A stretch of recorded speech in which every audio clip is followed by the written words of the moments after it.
This week on After Dark Arcade, I sit down with radio personality Jake Dynamite Turner as we discuss the new Duke Nukem Forever game. Here's a clip from that rousing conversation. And we're going to get things kicked off with the Digital Horizon. What's coming out? First on the list, we got a game it's got 12 years of hype. I'm talking about, of course, Duke Nukem Forever coming out finally. They just released a trailer, I think, earlier last week. What are your thoughts on that? I'm actually really excited. I got hooked into the game way back when. I mean, when it was on, I think, Super Nintendo. Well, I think they had it for a little bit, and then it really branched off and really hit big with the 64, with the 3D we were talking earlier. Yeah, Duke Nukem 3D. And I don't know. I think it was just the chaos that instilled of.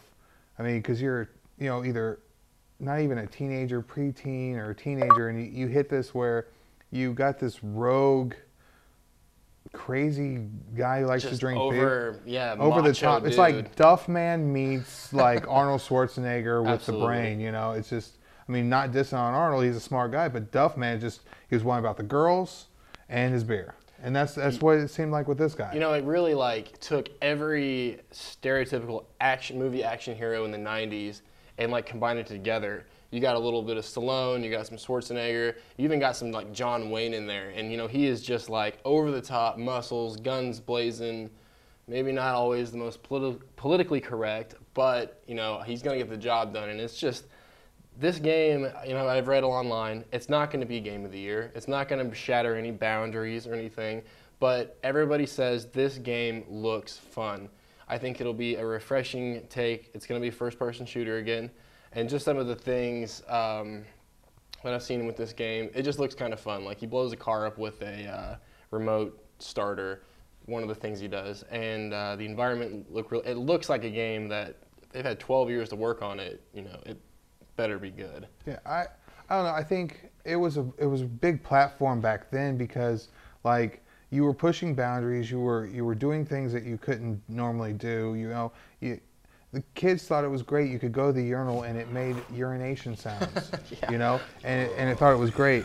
I think bringing it back and them keeping it with 12 years in the making. It's like rushing a Sonic game or trying to rush a Mario game, where it's where's the nostalgic that we came to love, where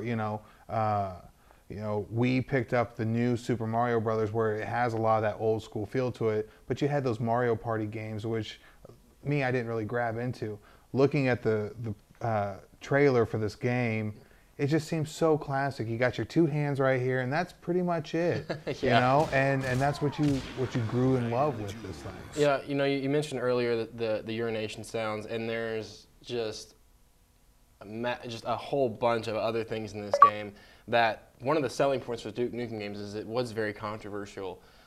In the 3D versions, I know for the computer ports for the Mac and Windows, one of those weapons you could equip in one of your hands was a $1 bill, and guess where you went with the $1 bill? Right to the strip joint. Yeah. And that was very controversial back in the day, back in the mid-90s. Strippers in a video game, this isn't for kids. And now you see that in Grand Theft Auto and all sorts of other games. So no matter how many people want to confirm or deny, I really think Duke Nukem was a stepping point for a lot of the games that we enjoy today, from Grand Theft Auto to Halo. It was an inspiration for all of these games. And I think, like I said, people are saying this isn't going to be Game of the Year. You're not going to see this game being boasted as this is a graphical achievement, the story was amazing. It's just going to be, you got Duke Nukem, sunglasses, cigar, two huge fists, whatever gun he can have, or just punch the aliens.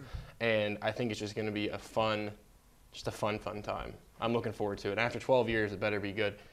See that and more fabulous rabble-rousings right here on After Dark Arcade on Channel 8 KNWT.